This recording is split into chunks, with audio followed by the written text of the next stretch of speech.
Então, esse aqui é o conteúdo do Papo de Líder de hoje, que eu separei baseado em todas as perguntas que vocês me mandaram pelo WhatsApp, tá? Deixa eu falar com vocês agora aqui, tá certo? Vamos lá. Legal, gente? Escreve aí no chat, fez sentido para você, tá? Essa abordagem que eu trouxe do papo de hoje com você. Agora eu quero conversar aqui no chat, tá?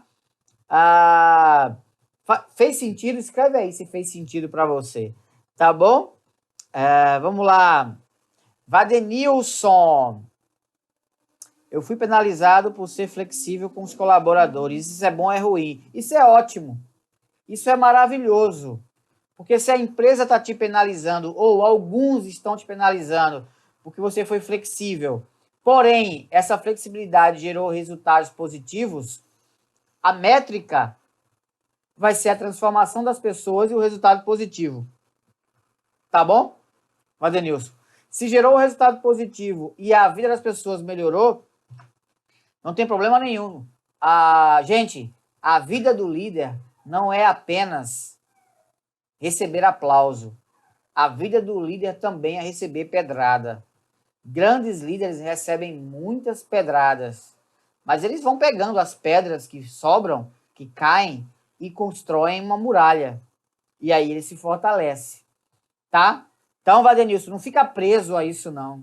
Não fica preso a isso, não. Olha para frente, olha para o que você consegue transformar, olha para a sua verdade, né? A sua verdade, ela tem que ser mais forte.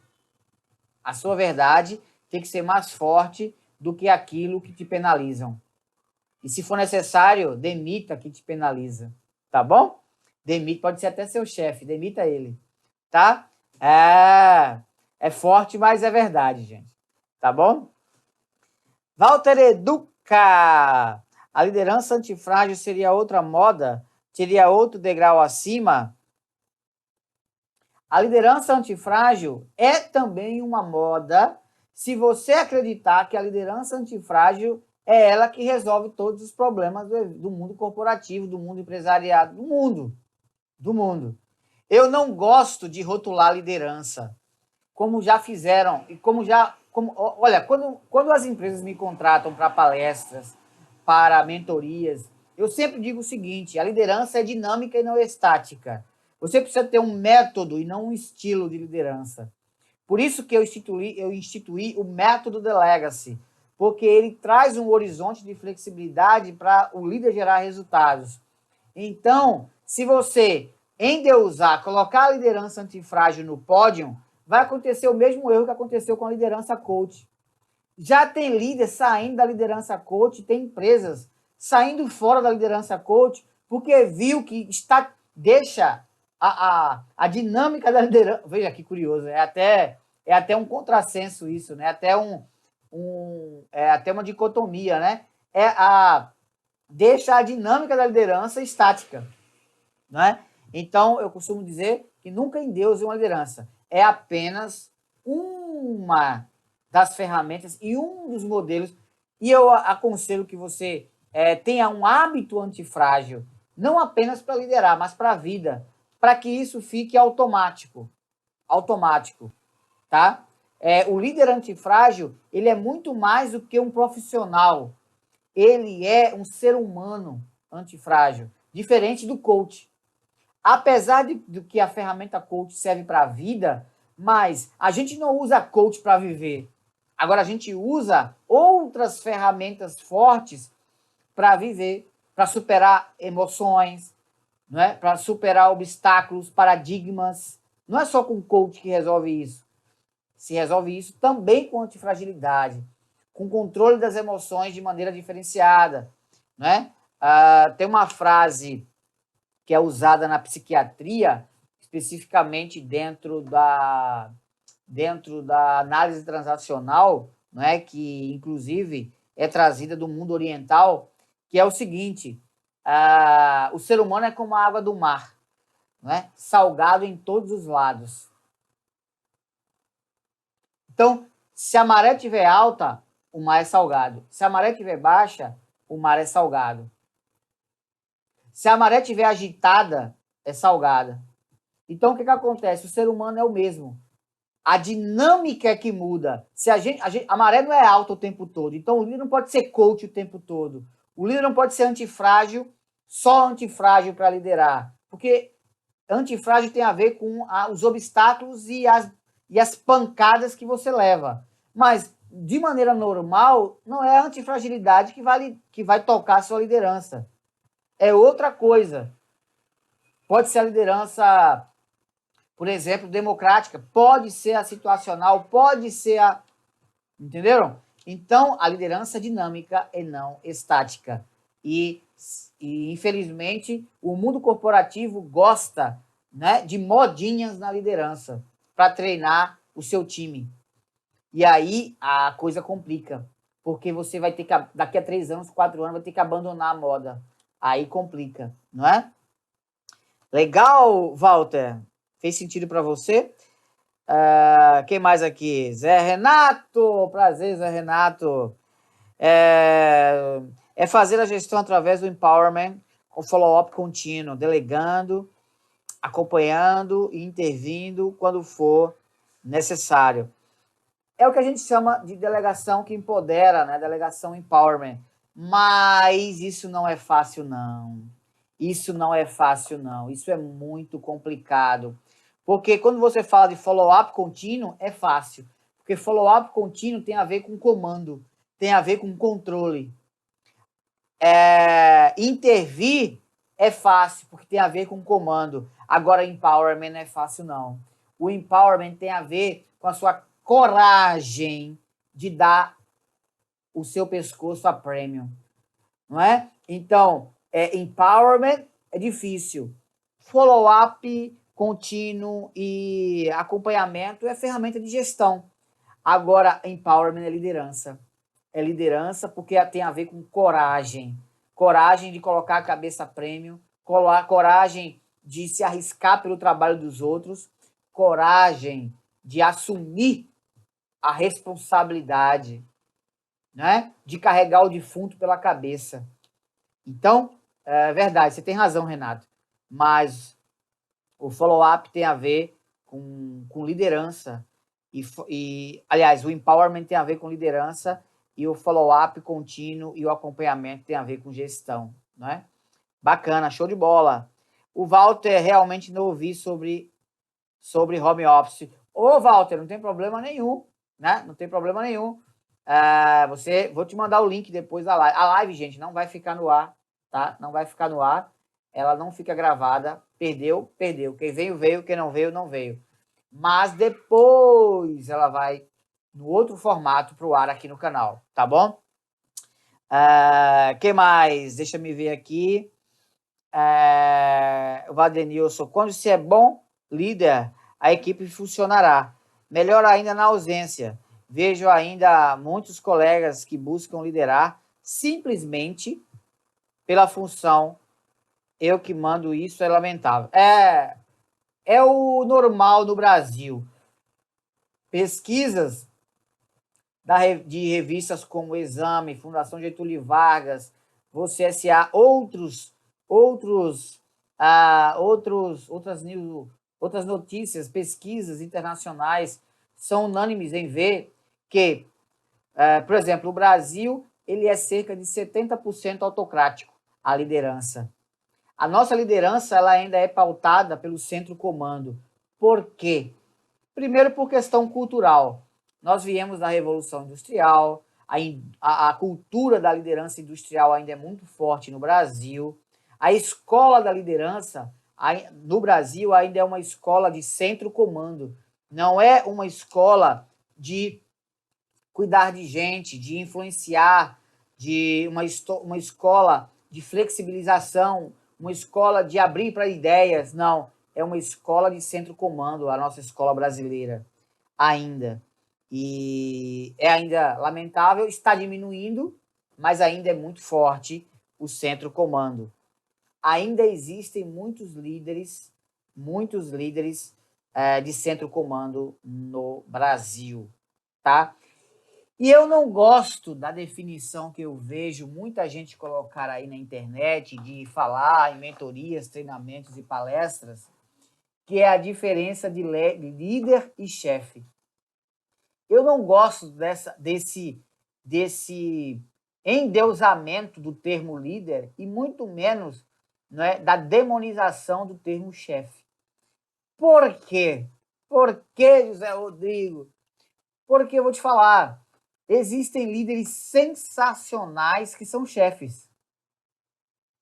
Existem chefes sensacionais que são líderes. Ah, mas líder é líder, chefe é chefe. É não. Isso foi um engano que te contaram. Deixa eu falar uma coisa para você. Chefe e líder não é significado, é nomenclatura. Significado de uma coisa ou outra é influência.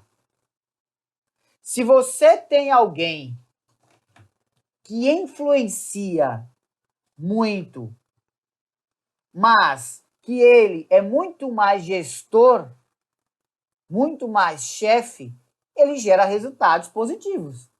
E não gera tantos problemas assim. Tá cheio no mundo. Tá cheio.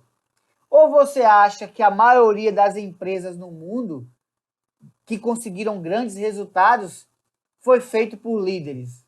Não. Chefe dá muito resultado bom, inclusive para as pessoas. Inclusive para as pessoas. É? Então, vamos quebrar esse paradigma aqui de que chefe manda, líder não sei o quê, chefe dá ordem, líder não sei o quê. Nada disso. Vai dizer no restaurante aí, no mundo inteiro, os grandes líderes de restaurantes são chefes, chefes mesmo, chefes. E são admirados, são pessoas, muitas vezes, que influenciam positivamente a vida do seu time e são essencialmente chefes. E existe muita organização que nomenclatura os seus cargos de influência como líderes. Líderes, eu sou líder de vendas, eu sou líder de estoque, eu sou líder não sei de quê. E é todo mundo chefe, não é ninguém líder ali. Então, gente, não se endeusa líder e não se demoniza chefe, no termo da nomenclatura. A gente tem que analisar a significância, o poder de influência, para você saber medir se gera resultados positivos ou não para a vida das pessoas. Eu não tenho problema nenhum ser chamado de chefe. Não tenho problema nenhum de chamar. Eu chamei muitos, né, superiores meus como líder, como chefes, e eles são maravilhosos, eles são chefes. Cuidado, cuidado com essa nomenclatura que foi imposta por muitos coaches, mentores, palestrantes por aí afora, que deram uma, como é que eu poderia dizer? Nomenclatizaram, não sei se nem se existe essa palavra, né? Deram um rótulo para o líder e um rótulo para o chefe. Existem chefes que são grandes líderes e existem líderes que são chefes. Pensa nisso, hein? O que mais, gente? Legal, realmente, ok. Quando se é um bom líder, a equipe funcionará. Melhor ainda na ausência. Vejo ainda muitos colegas que buscam liderar simplesmente pela função. Vadenilson, pessoal, vê bem. Existe o líder de fato e existe o líder de direito. O que influencia de fato e o que tem apenas um cargo. O líder de fato é aquele que influencia as pessoas, que influencia positivamente, que faz as pessoas fazerem o que tem que ser feito, que transforma a vida das pessoas, independente de onde esteja, na família, na faculdade, na igreja, com os amigos, na vida. Então é muito importante isso, tá, gente? Muito importante essa questão. E existem os líderes de direito, que são supervisores, gestores, empresários, CEOs, coordenadores, encarregados, que têm a nomenclatura de líder, né? tem a nomenclatura de líder. Isso é muito importante diferenciar, tá? Muito importante. O líder de fato influencia. O líder de direito é um crachá. E existe os dois, aqueles que são de fato e de direito. O que eu vejo hoje é que muita gente corre para ser líder de direito, que é aquele líder que tem um crachá, que ganhou a promoção, o cargo, o status, mas não é de fato o líder. Então essa é a grande diferença. Nós psicólogos normalmente somos procurados e ir atrás do cliente, é algo contrário ao nosso background. É verdade, com certeza, Leila, é algo contrário ao background de vocês. Mas é muito, no mundo de hoje, se você trabalhar o pilar do marketing pessoal, você vai ver que você vende mais, que você constrói mais projetos, faz mais negócios, faz mais parcerias e você ajuda mais pessoas ainda, né? Legal, é uma mudança de paradigma. É sim. Por isso, já, Leila, que você tem uma capacidade já forte de persuasão e influência, você o prato da persuasão e influência já está girando, você desacelera ele um pouco e começa a girar o prato do marketing pessoal, tá? E aí você vai começar a equilibrar os três. Zé, o Sidney pergunta, que dica você dá para quem quer começar a ter um marketing pessoal bem feito? A primeira dica que eu dou para quem quer começar o marketing pessoal bem feito é você estruturar suas competências, tá certo? E o seu propósito, tá? Seu propósito e suas competências. Seu propósito, onde eu quero ir? O seu porquê, né? O seu porquê. O que é que move você, né? O que é que faz você ficar o que faz você levantar da cama animado, animada, por exemplo? O que é que faz você se sentir motivado, motivada? É o seu porquê. Você define o seu porquê, define o seu propósito. Por exemplo, o meu porquê é ter um mundo com líderes transformacionais. Ajudar o mundo a ter uma liderança que transforma a vida das pessoas. Esse é o meu motivo maior. Esse é o meu porquê. Esse é o motivo que estou aqui na live. Esse é o motivo que eu faço palestras. Esse é o motivo que eu atendo as empresas. Esse é o motivo que eu atendo líderes, que eu faço mentorias.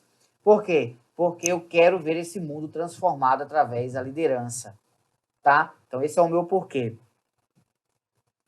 Muito bacana. Então, Sidney, começa com o teu porquê e olha as tuas competências, porque as tuas competências, elas vão fazer com que o seu porquê seja elevado, tá? Então,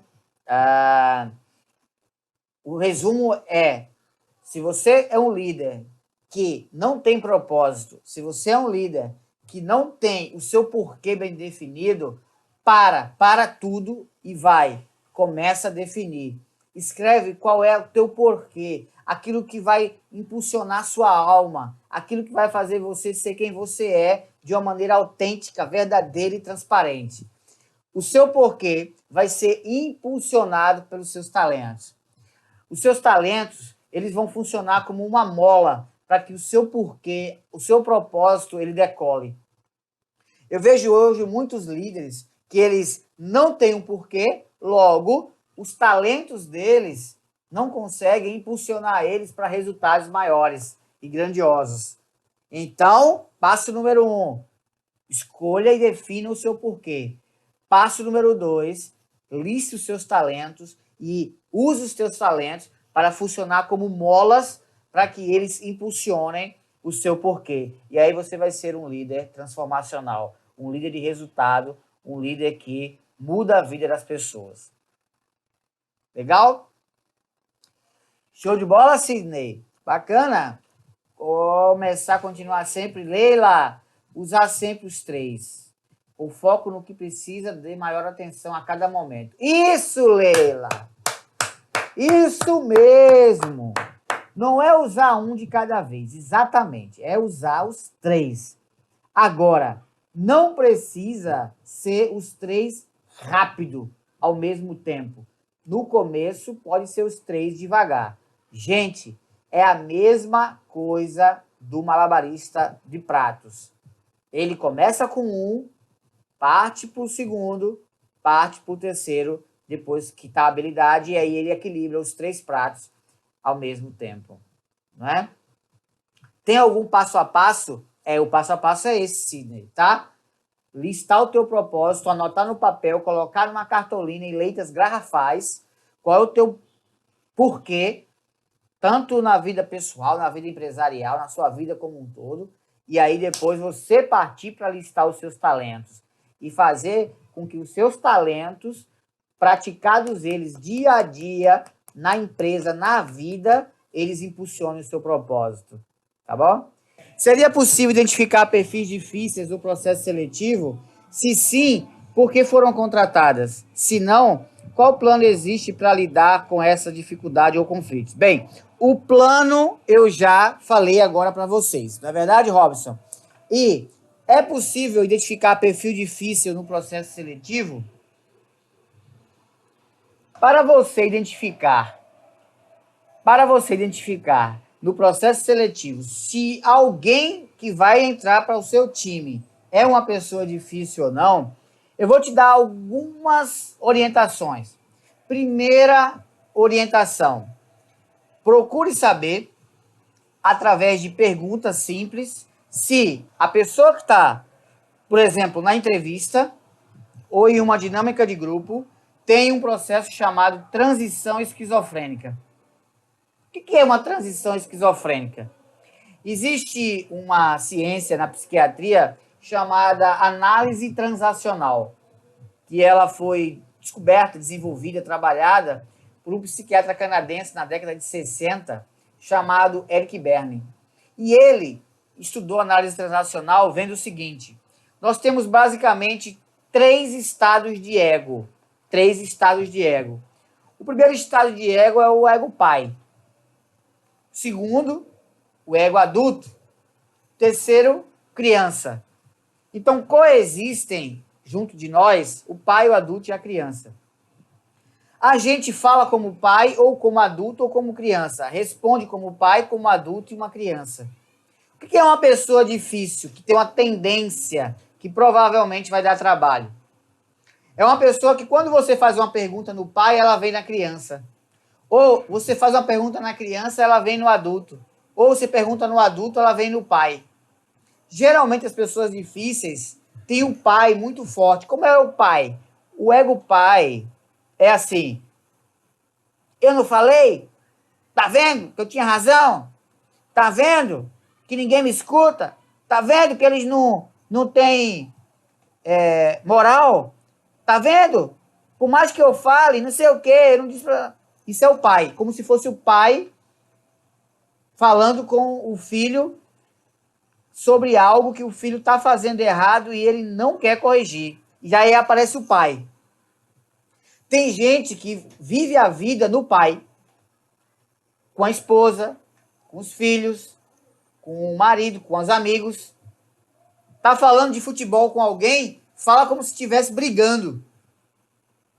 Você dá um bom dia, ela responde assim: bom dia. Ou se não, bom dia por quê? Essa pessoa, você faz uma pergunta no adulto, ela responde no ego pai. Ou se não, você faz uma pergunta no adulto e ela responde na criança. É engraçado, né? Eu fiquei desempregado 3 anos, mas estou vencendo, né? Tudo para ela é festa. Tudo para ela é festa. Então, quando você fala no adulto, a pessoa responde na criança, ou você responde, fala na criança, ela responde no adulto ou no pai, o nome disso chama-se transição esquizofrênica. Essa pessoa dificilmente vai ter condições de ouvir bem. Se ela tem condições de ouvir bem, se ela não tem tanta condição de ouvir bem, ela vai ser uma pessoa que ela vai só querer falar. Gente, e qual é a receita do sucesso? A receita do sucesso é você parar de querer falar. Quando alguém, veja, quando numa entrevista de emprego, você pergunta para o candidato assim, quanto tempo você passou fora do mercado de trabalho? E ela conta a história dela todinha para poder responder, é uma pessoa que vai dar problema. Quando você diz assim, faça uma pergunta, e aí antes de fazer uma pergunta, ela conta a vida dela inteira, conta a história toda. Transição esquizofrênica. O que vai acontecer? Essa pessoa vai ter dificuldades de ou tomar decisões, de fazer escolhas, ou de ouvir o outro. Então, numa entrevista, numa dinâmica de grupo, você já sabe se uma pessoa vai tender a ser engraçadinha demais, tender a ser muito adulta, tender a ser muito pai, crítica, ou ela é no equilíbrio. Você fala como pai, ela responde no pai. Você fala no adulto, ela vem no adulto. Você brinca como uma criança e ela brinca como uma criança. Então, você, com a forma como ela responde, a forma como ela passa a ideia dela, ou a forma como ela elabora uma pergunta, você já entende se ela tem essa transição que vai dar trabalho. Vai dar trabalho. Então, como saber se num processo seletivo um candidato vai ter probabilidades a dar trabalho, a ser difícil? Se você analisa a transição esquizofrênica. Análise transacional dela no pai, dela no adulto, dela na criança. E aí você vai entender se a escolha que você vai fazer é sua. Se vai ser boa ou ruim. Se você quer arriscar ou não. Aí a decisão é sua. Captou? Então, todo grande líder, ele sabe, numa pergunta, em uma situação, interpretar se aquela pessoa está no molde do equilíbrio ou no molde do desequilíbrio. E na sua organização, com os desafios que ela tem, com os obstáculos que ela precisa ultrapassar, se você vai querer uma pessoa como essa ou não no seu time, aí é uma decisão sua. Aí é uma decisão sua. Captou? Então, é assim que você descobre como é que tem a tendência ou não da pessoa dar problema dentro da organização. Qual ou quais os aprendizados podemos extrair lidando com pessoas difíceis? Muitos. Muitos. Lidar com pessoas difíceis, vamos lá. Lidar com pessoas difíceis te ensina se você sabe dizer mais não ou mais sim. Lidar com pessoas difíceis te ensina se você é paciente ou impaciente. Lidar com pessoas difíceis te ensina se você tem estratégia ou não. Lidar com pessoas difíceis te ensinam se você é alguém que tem visão de transformação ou uma pessoa que se contenta com o status quo. Lidar com pessoas difíceis te faz projetar coisas a longo prazo, para você ver o resultado acontecer mais longo, mais lá na frente. Lidar com pessoas difíceis é uma oportunidade de você ler mais sobre gente, porque ela é uma pessoa mais complexa de se lidar. Então, lidar com pessoas difíceis é uma escola. Quando você tiver uma pessoa difícil na sua equipe, ou você assumiu uma equipe com uma pessoa difícil, ou você contratou errado e a pessoa é difícil mesmo, a decisão foi sua, entenda como uma oportunidade para você crescer como, primeiro, pessoa, segundo, como líder. A pessoa difícil é um desafio positivo para quem lidera ela. E não desistir da pessoa. Os fracos desistem das pessoas difíceis. Os fortes, com estratégia, investem tempo e energia para poder transformá-las. Ou tomar uma decisão de tirá-las do bando para o bem dela e para o bem geral da nação. Resumo: lidar com pessoas difíceis é um MBA de conhecimento humano, seu e dos outros. Tá. Robson, é um pouquinho melhor do que isso, tá? É um pouquinho mais... Ó, não é só autoconhecimento, tá? É self-awareness. Vamos lá. Qual que é a diferença do autoconhecimento para o self-awareness? É que o autoconhecimento faz você se conhecer. E isso é pouco. Isso é pouco. O autoconhecimento faz você aprender quem você é. Agora, a autoconsciência faz você tomar decisões em prol desse autoconhecimento. A autoconsciência inspiradora, ela faz você gerar uma mola de atitude, de ação para melhoria, para transformação. Porque o mundo está cheio de gente que estuda autoconhecimento, está cheio de gente que sabe, que se conhece, que não sei o que lá. Mas o mundo não melhora. Mas as organizações não precisam de gente que se conhece, sabe? As organizações precisam de gente que tem autoconsciência inspiradora. É o self-awareness que move a ação, que gera atitude, que faz a coisa acontecer. Não adianta nada eu saber que, por exemplo, café me faz mal, ou chocolate me faz mal, ou refrigerante me faz mal, ou qualquer coisa me faz mal, se eu uso essa coisa. Veja, eu tenho conhecimento de que essa coisa me faz mal, mas eu não tenho a autoconsciência para mudar. Então não adianta de nada autoconhecimento. Eu sei que tomar sol me faz bem, que correr na praia me faz bem, que natação me faz bem. Eu sei que quando eu faço exercício físico, eu me sinto melhor, mais ativo, mais saudável. Mas eu não faço. Por que eu não faço? Porque eu não tenho self-awareness. Porque eu não tenho uma mola em mim que me faz tomar decisão, que é o autoconhecimento inspirador, através da autoconsciência inspiradora. Captou? Então, ter autoconhecimento, legal, show de bola, nota 7. Agora, nota 10. Autoconsciência inspiradora, que é ela que move, é a mola que movimenta. É um degrau acima. Os normais procuram autoconhecimento. Os extraordinários que deixam o legado procuram self-awareness, que é a autoconsciência inspiradora, que é a mola que muda o mundo, que faz as pessoas tomarem decisões de transformação. Líder que é líder produz através da sua autoconsciência inspiradora, que está um degrau acima do autoconhecimento. Zé, e quando a pessoa é difícil, além de difícil, arrogante e parente,